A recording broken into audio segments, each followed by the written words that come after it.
my friend. Welcome to Kythera, where clothes are dyed and noses are assaulted by disgusting smells. I think it smells terrible, and I can't wait to get out of here. The colors are pretty, though. This little island was where dyers brought all the color to Greek fashion through an intensely stinky procedure. This tour will reveal the steps it took for workers to brew the dye. Try not to step in any mollusk guts as you enjoy your visit. I promise I'll meet you at the end of your tour. See you soon, my friend!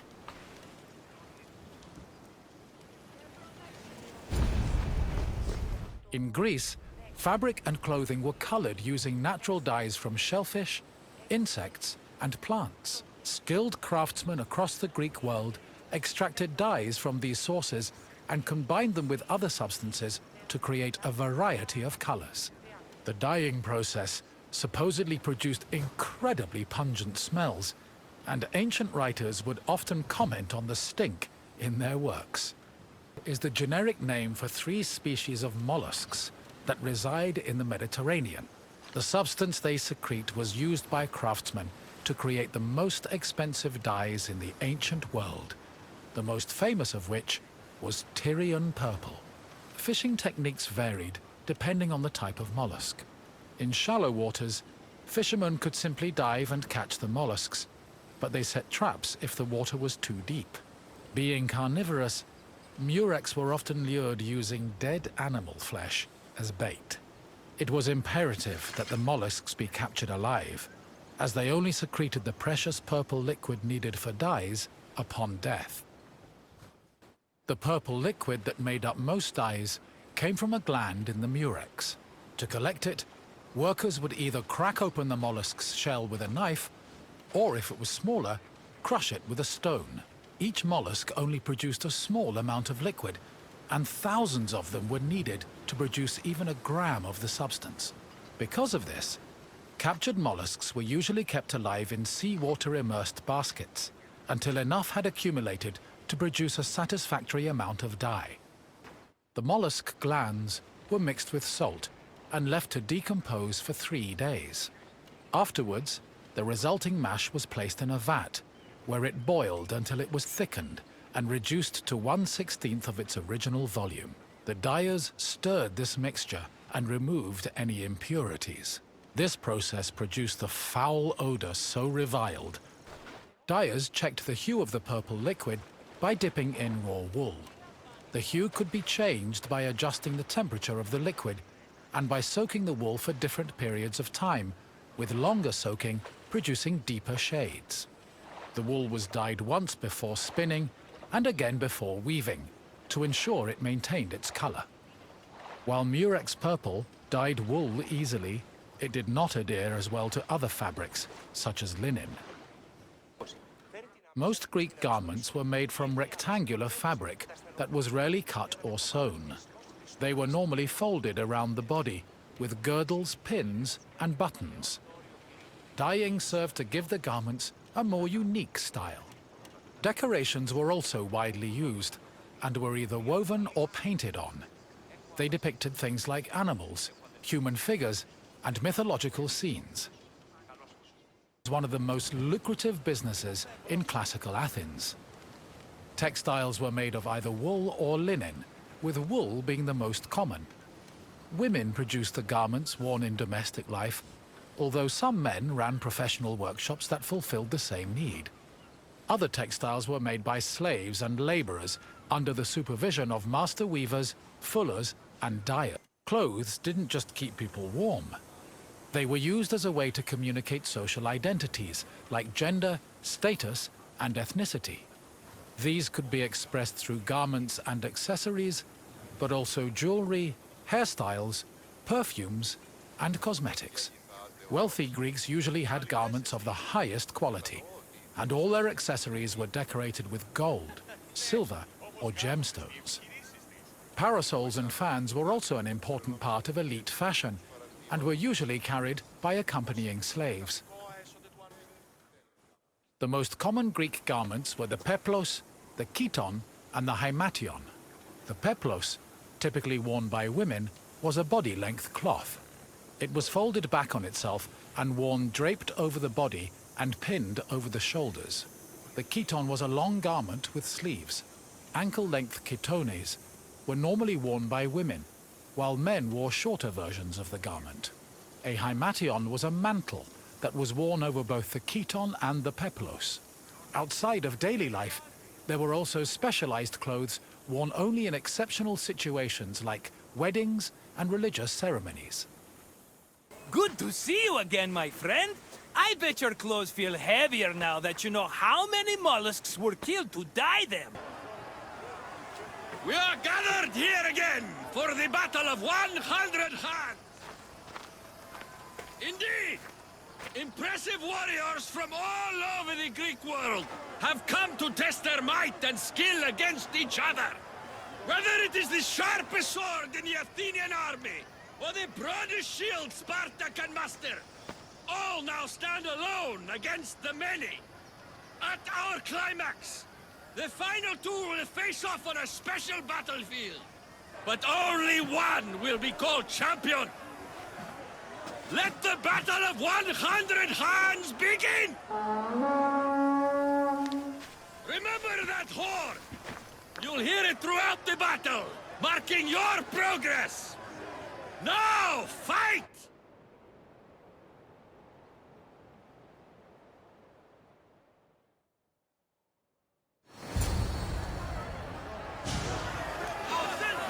Not beating me!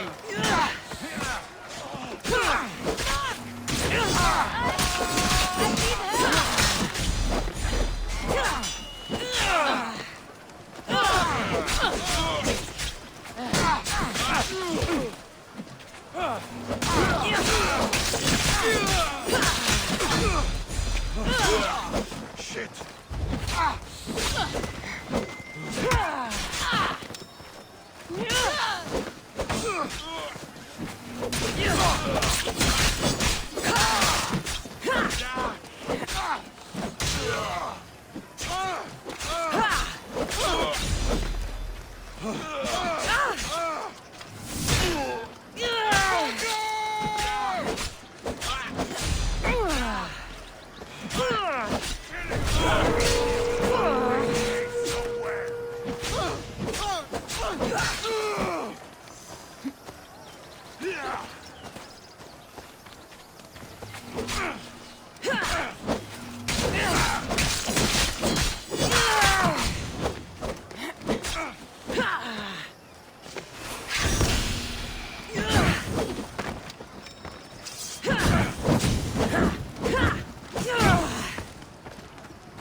This is coming.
dead.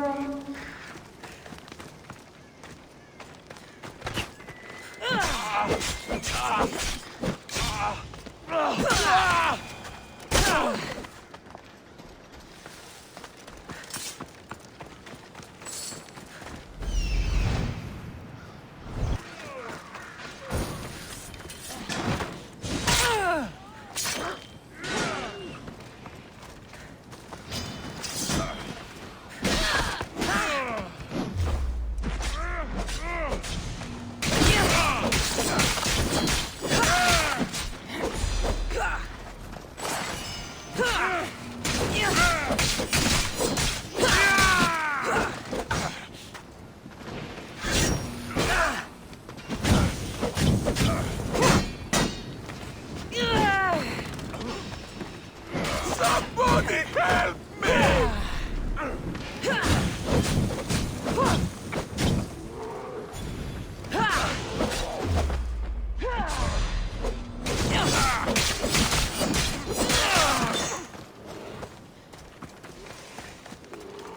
I'm on to you!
Malagas!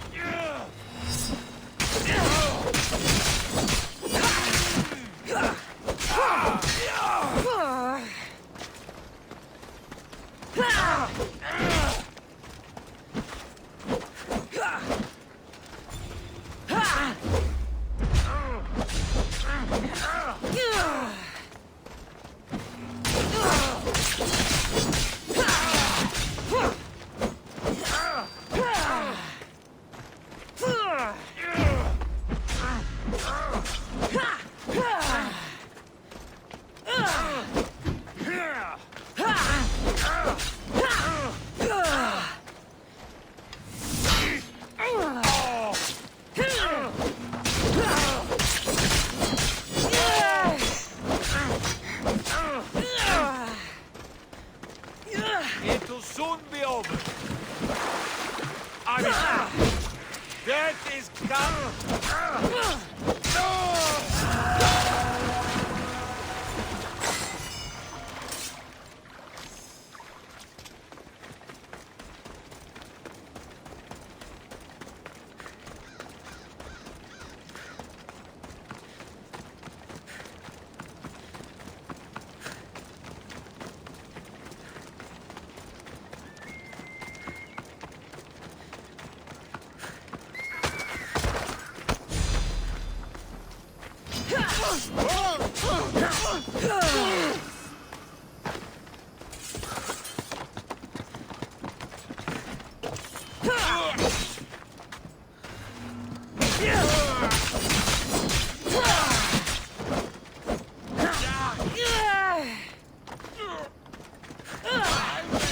Quick!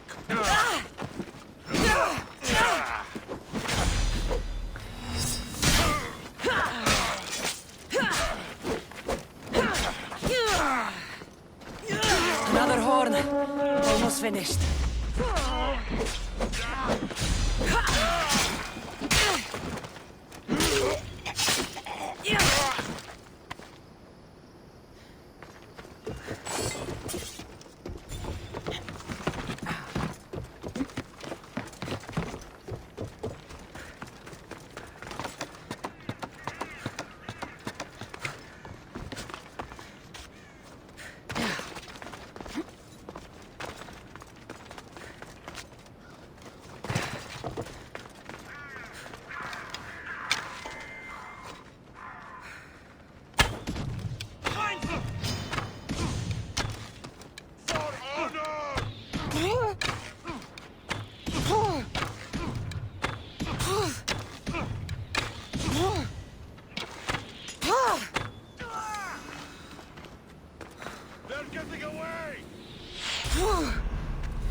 These people are clearly working together.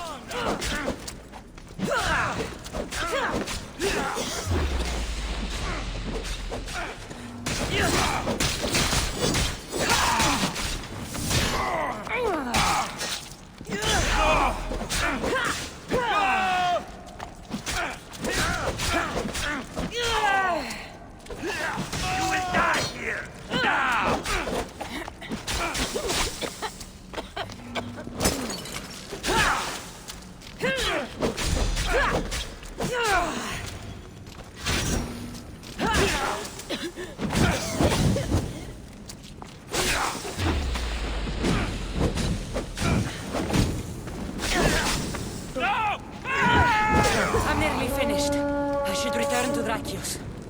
These bodies. Such a waste of life for sport.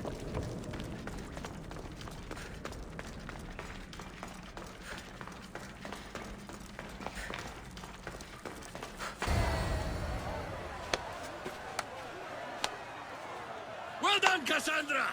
Well done! Your final challenge takes you to the volcano to the east! And then you'll give me the information I want about the cult. Indeed I will! But before that, one contestant remains!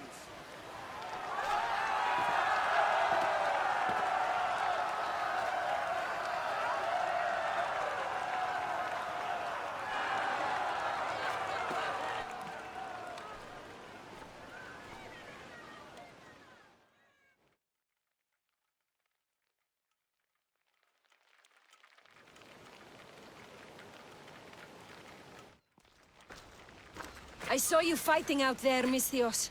It was impressive. I would say you're Spartan, but what you did is not something they trained for at the Agogi. I'm not a typical Misthios. This fight will be unlike any you've had before. That may be, but it's my destiny to win this battle. A destiny that's been years in the making. I sincerely hope you're as strong as you say. It will make the songs they write about this day that much more epic. There will be no legend to sing about until this battle is finished. Fine. Let's finish it.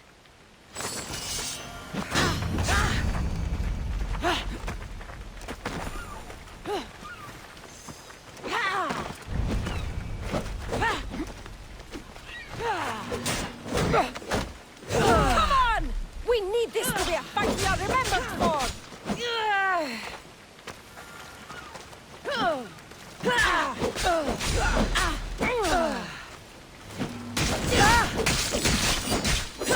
Finally! Not playing anymore, are we? No, we're not.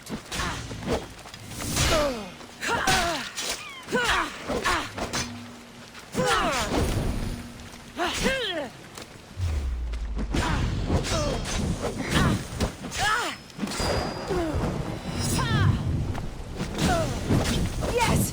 This is the kind of fight we'll be remembered for!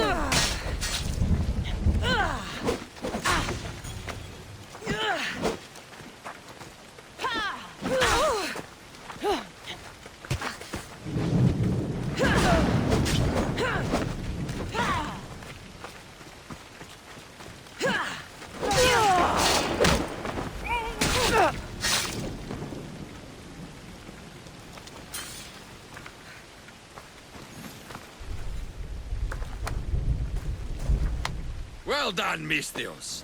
We should return to the city for your ceremony. First, I want the information you promised me. I don't think so.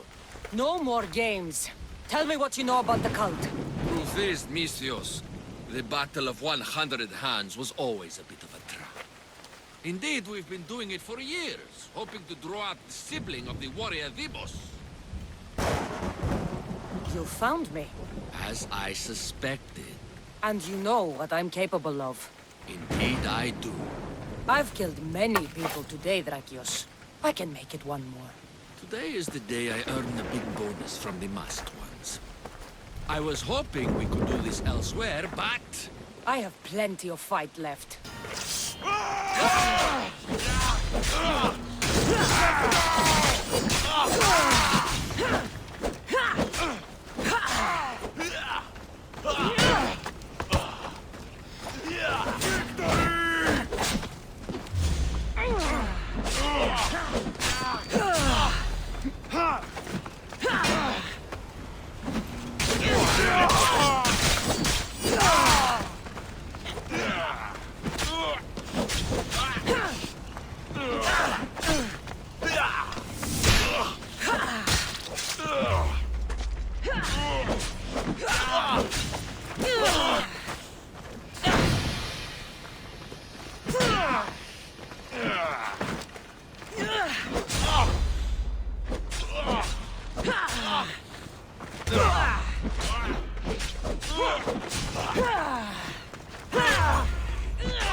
What a waste your life was!